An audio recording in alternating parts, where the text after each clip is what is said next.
My name's Kelly Malcolmson and I'm from the University of Waterloo Science Shop, which is in Canada.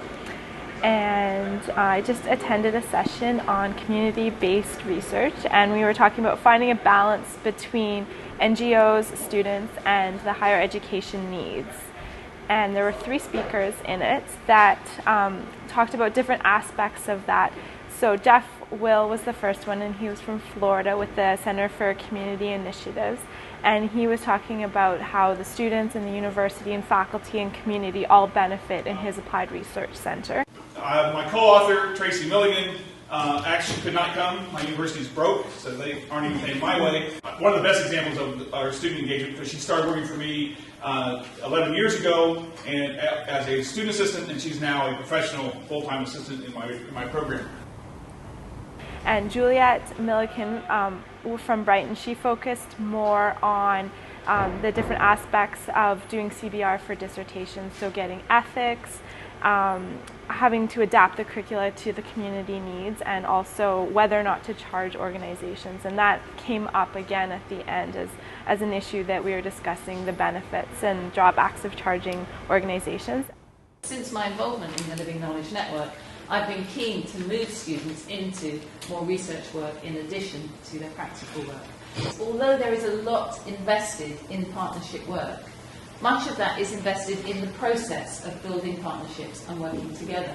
Once you move to students undertaking community-based research as part of their dissertations, both groups have a lot invested in the product.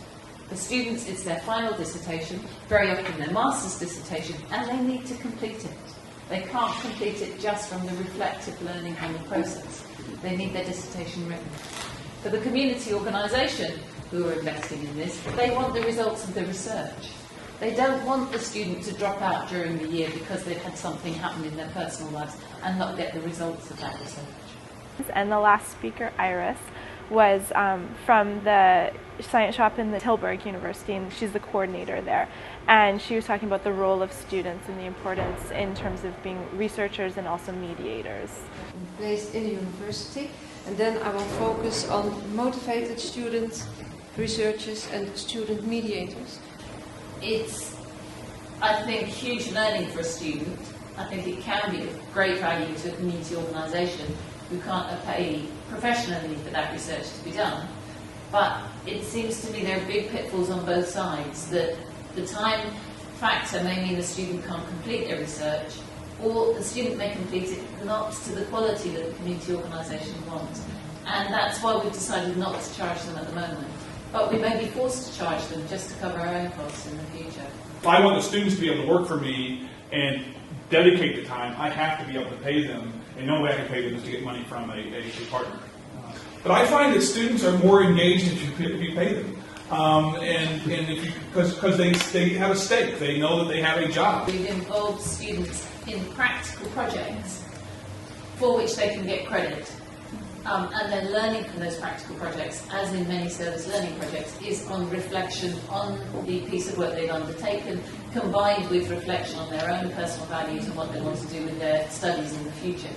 Our motto is quality research at community prices. I think that's an important component if you're doing community-based research. How does it ultimately impact on the policy?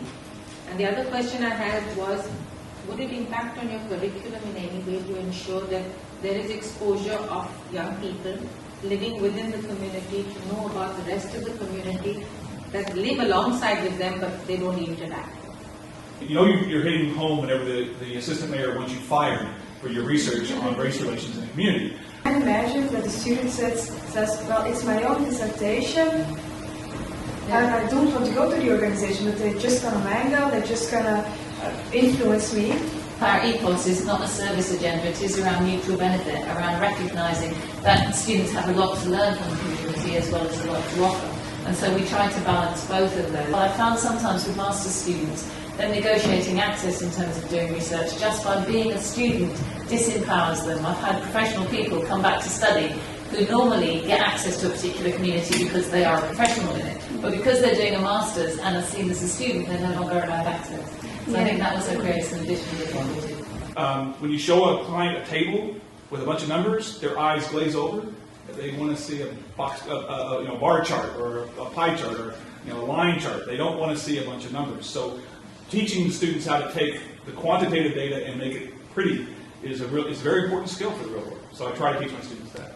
We are just starting a science shop in Waterloo, and looking at it from the more established science shops and hearing some of the issues that they have had and are still struggling with are similar to ones that we're struggling with. So it reinforces that we're on the right track and we're not the only ones that are struggling with some of the issues in terms of how to involve students, whether to pay them, whether to do it for credit, what's the best strategy for that, and charging the organizations and where to get money from. These are all issues that we're struggling with. So it was interesting to hear different perspectives on it, and also to see that it's something that other people are struggling with.